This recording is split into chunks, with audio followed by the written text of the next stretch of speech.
আসসালামু আলাইকুম। নিপাস কিচেনে আপনাদের সবাইকে স্বাগতম।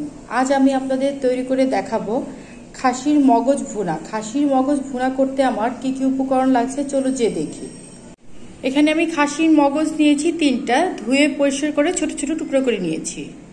পেঁয়াজ কুচি আধা কাপ, এলাচ 2টা, দারচিনি 3টা, তেজপাতা 2টা, আদা রসুন বাটা 2 টেবিল চা চামচ, হলুদ গুঁড়ো 1/4 চা চামচ, মরিচ গুঁড়ো আধা চা চামচ, লবণ স্বাদ মতো, ভাজা জিরা গুঁড়ো আধা চা চামচ, তেল 1/3 কাপ, কাঁচামরিচ 3টা, পানি আধা কাপ।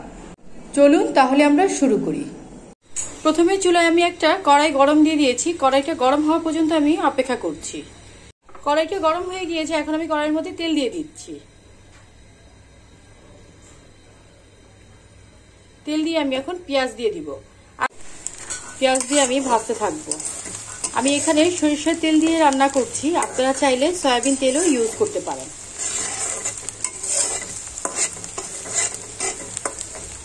এখন আমি পেঁয়াজের মধ্যে দিয়ে দিব এলাচি, দারচিনি, তেজপাতা দিয়ে এটার সাথে আমি একটু ভেজে নিব।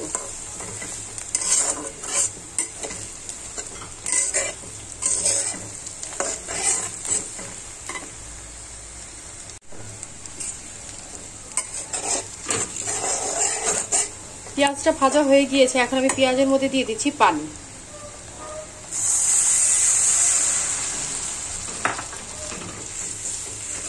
দিয়ে দিব আদা রসুন বাটা,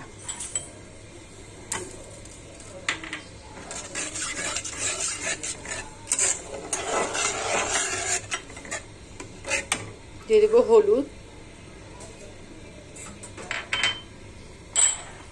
মরিচের গুঁড়ো, আর দিয়ে দিব পরিমাণ মতো লবণ।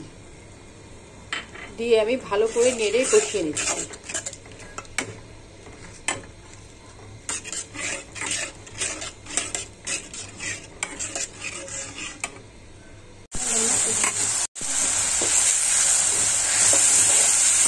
মশলাটা কষানো হয়ে গিয়েছে, এখন আমি মগজটা ঢেলে দিচ্ছি।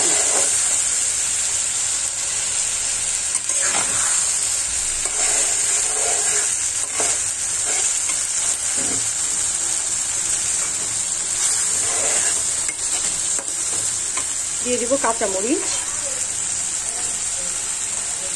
দিয়ে ভালো করে কষাতে থাকবো। মগজটা কষানো হয়ে গিয়েছে, এখন আমি মগজের মধ্যে সামান্য পরিমাণ পানি দিয়ে দিচ্ছি। দিয়ে আমি আরো 2-3 মিনিট এটাকে রান্না করব। 3 মিনিট হয়ে গিয়েছে। মগজটার কি অবস্থা এখন আমরা দেখে নিচ্ছি। মগজের উপরে তেল চলে এসেছে, এখন আমি মগজটাকে একটু নেড়ে নামিয়ে নিব। দিয়ে দিব জিরা গুঁড়ো,